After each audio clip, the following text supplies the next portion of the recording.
Well, hey to all you Galatians studying guys and gals.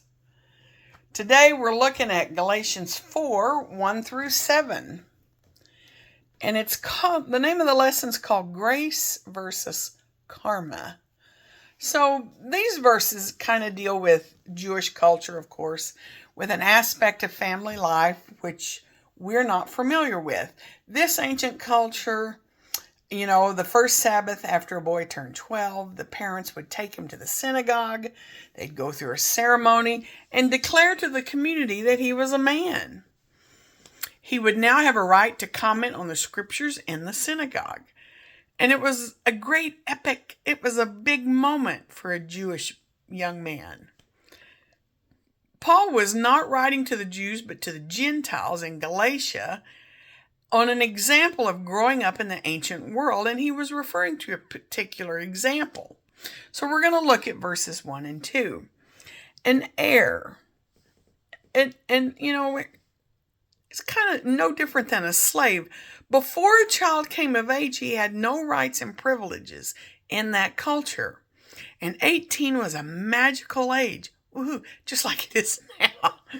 But even as an heir, as a minor, they had no right to any money and could not spend any of it until they came of age.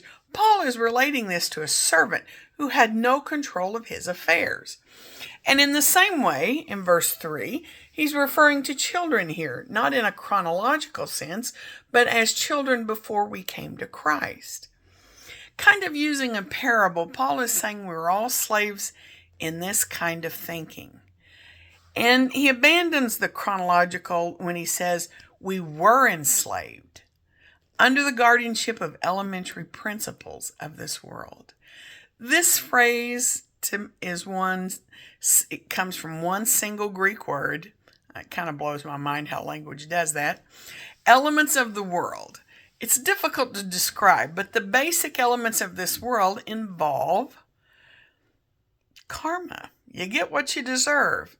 We operate on that basic principle kind of before you come to Christ. And now, what do we deserve? The only thing we deserve is hell. But because of Jesus, we don't have that anymore.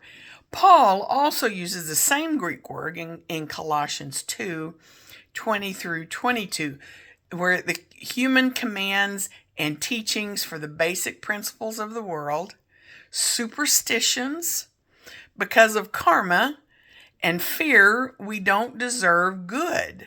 You ever feel like that? I don't deserve the good I'm getting, or the happiness that I have. Gentiles lived in fear, and because of that, they embraced paganism. Paul is showing that the Jews in their relationship to the law and Gentiles with their relationship to karma is likening both of these to an ancient childhood as a slave. So look at verses 4 and 5. Kind of let that sink in a minute. But, there's always a but, right? In verses 4 and 5, Paul's message is that Jews came to redeem them from what kept them captive. One big slavery concept of fear, which imprisons us. What are you afraid of? I'm afraid of going hungry. But my pantry's always full, and I have to have a full pantry because I don't want to ever... What is it that kind of nags at you? Think about it a moment. But it can be something that enslaves us. Paul is exhorting them to grow beyond childish thinking and embrace grace through faith. Not do and do and do and do. Putting you back under fear is putting you under a curse. When we come to Jesus, we're set free from slavery. Amen. Grace contradicts with getting what you deserve. God's blessing and favor are given to us separate from what we deserve. Think about that. You cannot earn or sin your way out of God's favor. Legalists want you to preach that there's a sword hanging over your heads. Have you ever had a glimpse of grace? Well, if you have, it will change your life. How that people can be so giving and full of grace. Let's look at verses 6 and 7. Paul was earlier using an example of a child who was underage, right?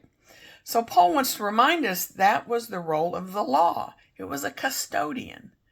But now that you've experienced grace, now we are likened to someone who has come of age and have come into full rights of the sonship. Verse 6. And in verse 7, you're no longer a slave, now an heir. Look at Romans 8:15 through 17. And can we understand grace? Can or should we stop trying to earn God's favor? Because we love rules. We're going to look at these rules more and more. I mean, I think grace without faith, without works, is dead. But when James said that, I think he was, if you look at the Greek, he was challenging us to have a work that involves our faith. We're going to talk a lot about this. It's kind of a deep subject. I hope you enjoy it. You're no longer a slave. You're an heir. Enjoy.